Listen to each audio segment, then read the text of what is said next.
হরে কৃষ্ণ। নমস্কার বন্ধুরা, আমি মৌমি। আমি আজকে আপনাদের সঙ্গে কিছু নিজস্ব মতামত শেয়ার করব, আর সেটা হবে আরজি করকে কেন্দ্র করে যে ঘটনাটা ঘটেছে সেই ঘটনা সম্পর্কে একটা প্রতিবাদীর আলোচনা বা একটা প্রতিবাদী কথা বলতে পারেন, বা যেটা আপনাদের মনে হয় যেমনভাবে আপনারা আশা করি বুঝতে পারছেন। আমি অতটাও ভালো হয়তো বলে বোঝাতে পারছি না আপনাদেরকে।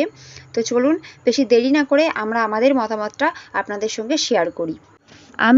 আমরা সকলেই জানি যে কলকাতা আরজি কর হসপিটালে কি নৃশংসভাবে এক জুনিয়র ডাক্তারের সাথে ইচ্ছাকৃতভাবে তাকে হত্যা করা হয়েছে, এবং আরও অনেক কিছু। সেটা আর খুলে বললাম না, কারণ খুলে বলার মতো কোনো, আমরা যেহেতু সকলে জানি তাই অত ব্যাখ্যা করার প্রয়োজন নেই।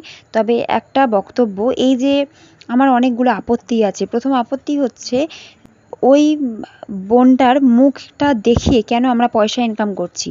প্রতিবাদ তো অনেক রকমভাবে করা যায়, কেন তার ফেস দেখিয়ে আমরা প্রতিবাদ করার মতন নাটক করে রিলস বানিয়ে বিভিন্ন রকমভাবে ভিউজ কামাচ্ছি? আমি আশা করছি আমার কথাটা আপনারা সকলে বুঝতে পারছেন।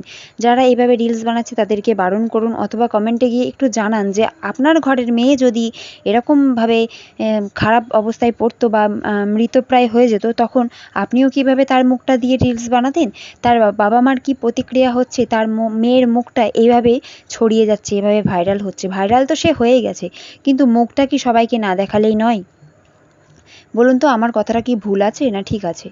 তো তারপরে দ্বিতীয় কথা হচ্ছে, বিভিন্ন রকম মানুষরূপী জন্তু জানোয়ারের প্রতিবাদী নামক এই নাটকটা দেখছি আমরা কদিন ধরে, প্লাস মানুষরূপী কিছু ভগবানের প্রতিবাদী ভিডিও আমাদের সামনে আসছে। মানে এক কথায় বলা যেতে পারে, কিছু মানুষ জানোয়ার হয়ে গেছে, কিছু মানুষ ভগবান হয়ে গেছে। করছি একে অপরে, আমরা একসাথে যুদ্ধ করছি এই ঘটনার জন্য, যাতে আমরা এই যুদ্ধে জিততে পারি, আমরা যাতে রাত্রিবেলা নির্দ্বিধায় বেরোতে পারি। কিন্তু আমার বক্তব্য হচ্ছে, আমরা কি সত্যি নির্দ্বিধায় বেরোতে পারবো? কারণ এই এক সপ্তাহ ধরে এত মিছিলের পরেও কিন্তু এখনই যদি আমি বাইরে বেরোই না, দুটো ছেলে আমার দিকে খারাপ নজরে তাকাবে, যতই আমি বিবাহিত মহিলা হয়ে থাকি। এটা সবার সাথে হয়। ট্রেনে বাসে উঠলে পিঠে বা বিভিন্ন জায়গায়, এগুলো আর বলতে পারছি না, হাত দেবে তারা, বিভিন্ন রকমভাবে টর্চারিং করবে। এগুলো আমরা অনেকে লজ্জায় বলতে পারি না, এটা করলে চলবে না। আমাদের সঙ্গে যখনই এই খারাপ কিছু হবে, আমরা তখনই ঘুরে দাঁড়াবো এবং সঙ্গে সঙ্গে বলবো যে আপনি কেন আমার সাথে এই কাজটা করছেন। কাজটা অবশ্যই মেনশন করে যে এই কাজটা করছেন। আমি নিজে এটা করে দেখেছি। এবং সঙ্গে সঙ্গে পরের স্টেশনে তার দরকার থাকুক বা না থাকুক সে নেমে গেল। কিন্তু আমি যদি না বলতাম, দীর্ঘ সময় ধরে সে কিন্তু এই কাজটা চালিয়ে যেত। অনেকে এরকম, বেশি যে কথা বলবো সেই সাহসটাও পাচ্ছি না, ঠিক আছে, যে এই কথাটা। কারণ যে আমরা ছোট মানুষ, যাদের টাকা আছে প্রচুর না, তারা সব কিছু টাকা দিয়ে চাপা দিয়ে দিতে পারে, আমরা পারি না। একটাই কথা বলবো যে আমরা কিন্তু প্রত্যেকে জানতে পারছি যে বা কার প্রশ্রয়ে এই কাজটা হয়েছে। অতএব তাকে অনুরোধ করবো এটা বন্ধ করতে। আর বিশেষভাবে আমি জানি না আমার ভিডিওটা কেউ দেখবে কিনা বা কতদূর পৌঁছাবে। প্রধানমন্ত্রীর কাছে কিভাবে কোনো কথা জানাতে হয় আমার জানা নেই, তবে আমাদের দেশের, ভারতবর্ষের প্রধানমন্ত্রীর কাছে আমার অনুরোধ করব যে এটার যেন বিচার হয়। অবশ্যই এটার যেন বিচার হয়। আমরা ছোট ছোট মানুষ নয়, আজকে ভীষণ বড় বড় মানুষরাও কিন্তু নেমে গেছে রাস্তায় এই বিচারের জন্য। আমরা আর কতদিন এভাবে পরাধীন হয়ে থাকব?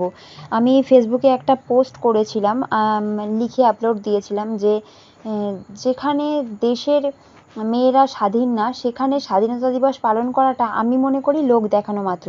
সেখানে প্রচুর লোকে আমাকে সাপোর্ট করেছে, বাট তো যাই হোক, ভগবান সব কিছুর বিচার করে। হ্যাঁ, ঠিক আছে, গোপালের কাছে, মানে ভগবান কৃষ্ণ বা গোপালের কাছে আমি আশা রাখছি এর বিচার আমরা পাবো, আর খুব শীঘ্রই এর বিচার যেন হয় সেটা অবশ্যই আমরা করছি। আমরা তো শুনেছি অনেক জায়গায় অনেক জাগ্রত ঠাকুর আছে, তো আপনাদের কাছাকাছি যে জাগ্রত ঠাকুর দেবতা আছে, আপনারা সেখানে মানসিক করে রেখে দিন যেন এর বিচার হয়ে যায়। ঠিক আছে, এর বিচার হওয়া চাই।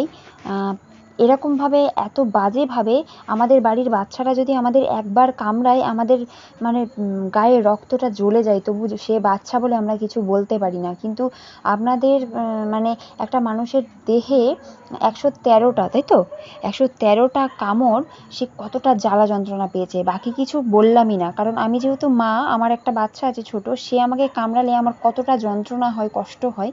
113 বার যদি সে আমাকে কামড়ায়, সেটা আমি অনুভব করতে পেরেছি বলেই এই কথাটা আজকে বলছি। তো আমার আর কিছু বলার নেই। আমি যদি কোনো রকম কোনো ভুল বলে থাকি তার জন্য আমি সাংঘাতিকভাবে ক্ষমা প্রার্থী। আর আমার আজকের ভিডিও এই পর্যন্তই।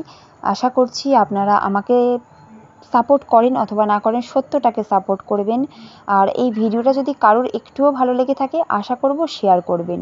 আর আমি জানি আমার কথা প্রধানমন্ত্রী পর্যন্ত হয়তো কখনোই পৌঁছাবে না, তবু এই কথাটা বলা নিজের মনকে শান্তি পাওয়ানোর জন্য, নিজেকে একটা স্যাটিসফাই ভাব আসবে যে আমিও প্রতিবাদ করতে পেরেছি বা আমিও আমার মনের রাগটাকে জানাতে পেরেছি। তো চলো বন্ধুরা, আজকের আমার এই ভিডিও এই পর্যন্তই।